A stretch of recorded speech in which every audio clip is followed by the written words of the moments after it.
Hello hi അസ്സലാമു അലൈക്കും. ഒരു മട്ടൻ റെസിപ്പി ആയിട്ടാണ് വന്നത്. നല്ല അടിപൊളി ഒരു മട്ടൻ കറി ആയിട്ടാണ് ഇന്ന് വന്നിരിക്കുന്നത്.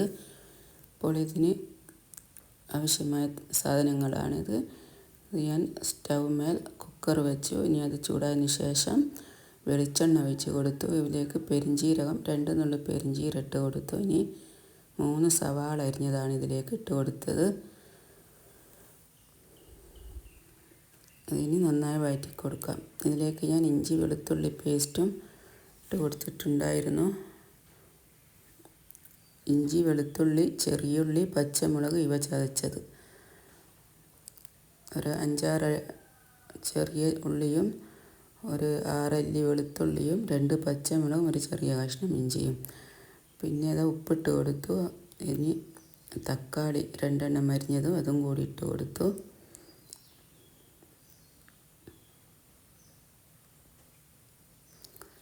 ഇതിലേക്ക് മഞ്ഞൾപ്പൊടി, മല്ലിപ്പൊടി, മുളക് പൊടി എന്നിവ ഇട്ട് കൊടുക്കാം. അര ടീസ്പൂൺ മഞ്ഞൾപ്പൊടിയും 3 ടേബിൾ സ്പൂൺ മല്ലിപ്പൊടിയും 1 ടേബിൾ സ്പൂൺ മുളക് പൊടിയുമാണ് ഞാനിതിലേക്ക് ഇട്ട് കൊടുത്തത്.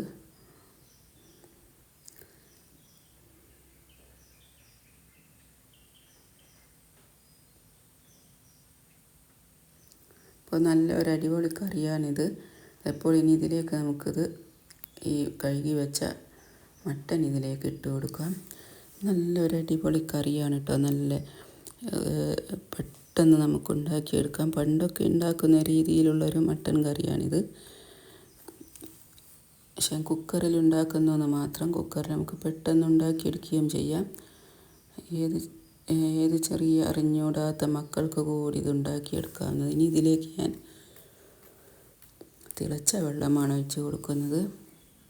വെള്ളം ഒഴിച്ച് കൊടുക്കണമെന്നില്ല, പക്ഷേങ്കിൽ ഇത് അടുക്കി പിടിക്കുന്നുള്ളൊരു ഡൗട്ട് കൊണ്ടാണ്. പിന്നെ ഇതിങ്ങനെ വഴറ്റിയെടുക്കാതെ നമുക്ക് ഉള്ളിയും തക്കാളിയും ഇറച്ചിയും മസാല പൊടിയൊക്കെ ഇട്ട് അങ്ങനെ തന്നെ അടച്ച് വെച്ച് അങ്ങനെയും വിസിലടിപ്പിച്ച് അങ്ങനെയും എടുക്കാവുന്നതാണ്. പക്ഷേ ഞാനിതിപ്പോൾ ഇങ്ങനെയൊന്ന് ചെയ്താൽ അതിനേക്കാളൊരു ടേസ്റ്റ് ഉണ്ടാകും. അപ്പോൾ ഇതിൽ വെള്ളവും കൂടി ചേർത്തു. ഇനി നമുക്കിത് അടച്ച് വെച്ച് വേവിക്കാം.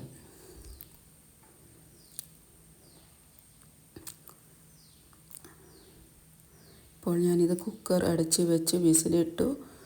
ഇനി ഇത് എൻ്റെ ചെടിയാണ് കേട്ടോ. ഇനി ഇത് ഒരു വിസിൽ ഞാൻ ഫുൾ ഫ്ലെയിമിലും പിന്നെ ഞാൻ ഫ്ലെയിം കുറച്ച് കൊടുത്ത് 3 വിസിലിനുമാണ് ഇത് അടിച്ചത്. അപ്പോൾ ഇനി എനിക്ക് 3 വിസിലും കൂടി കഴിഞ്ഞതിന് ശേഷം ഇതിൻ്റെ വിസിലെടുത്ത് മാറ്റി. ഇനി എനിക്കിതിലേക്ക് പുട്ട് വെച്ച് കൊടുക്കാനുണ്ട്. ഇത് മോള് ഇവിടുന്ന് സിമ്പപ്പൂ ചേന കളിപ്പിക്കുന്നതാണ്. പിന്നെ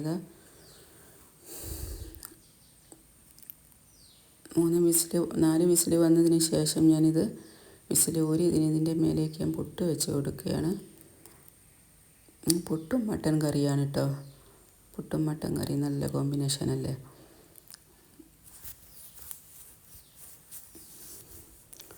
അപ്പോൾ ഇത് ഞാൻ തുറന്ന് നോക്കി. ഇനി വെന്തോന്ന് നോക്കട്ടെ. 4 വിസിലാണ് ഞാൻ എടുത്തത്. വെന്തോ നോക്കട്ടെ.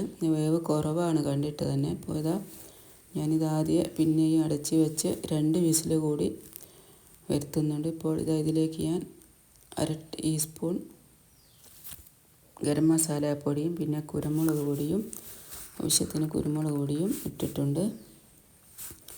ഉപ്പ് കുറച്ച് കൂടി ഇട്ടിട്ടുണ്ടായിരുന്നു കേട്ടോ. ആദ്യത്തെ ഇട്ടതിന് ശേഷം പിന്നെ 1 സ്പൂൺ കൂടി ഉപ്പ് ഇട്ടിട്ടുണ്ടായിരുന്നു. ഇനി ഇതപ്പോൾ ഇത് 2 വിസിൽ കൂടി വന്ന് എയറൊക്കെ പോയി. ഇപ്പോൾ ഞാൻ തുറന്ന് നോക്കിയത് അടിപൊളി മട്ടൻ കറി ഇവിടെ റെഡി ആയിട്ടുണ്ട്. ഇനി ഇതിലേക്ക് നമുക്ക് കറിവേപ്പില ഇട്ട് കൊടുക്കാം.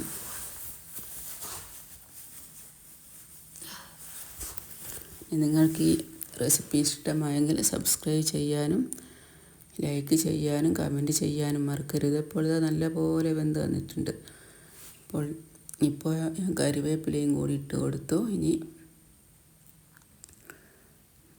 കുറച്ചുകൂടി വെള്ളം ഞാൻ ഒഴിച്ച് കൊടുക്കുന്നുണ്ട് കേട്ടോ. വെള്ളം ഒഴിച്ച് കൊടുക്കണം നിർബന്ധമൊന്നുമില്ല, ഇങ്ങനെ തന്നെ നമുക്ക് കൂട്ടാം. പക്ഷേ പുട്ടായതുകൊണ്ട് കുറച്ച് കറിയുടെ ആവശ്യം ഉണ്ടാകുമല്ലോ. അപ്പോൾ അവർക്കൊക്കെ കറി നല്ല ആവശ്യമാണ് മക്കൾക്കൊക്കെ. അപ്പോൾ ഇത് നല്ല കുറച്ചുകൂടി വെള്ളം ഒഴിച്ച് കൊടുത്തു. അപ്പോൾ ഇതാ നല്ലൊരു അടിപൊളി മട്ടൻ കറി ഇവിടെ റെഡി ആയിട്ടുണ്ട്. ഇനി നമുക്കിത് സെർവ് ചെയ്യാം. ഇതാ ഇവിടെ പുട്ടും മട്ടൻ കറിയും ഇവിടെ റെഡി ആയിട്ടുണ്ട്. ഇനി നമുക്കിത് പുട്ടും നല്ല അടിപൊളി മട്ടൻ കറിയും. അപ്പോൾ നിങ്ങളിത് ട്രൈ ചെയ്ത് നോക്കൂ. അസ്സലാമു അലൈക്കും.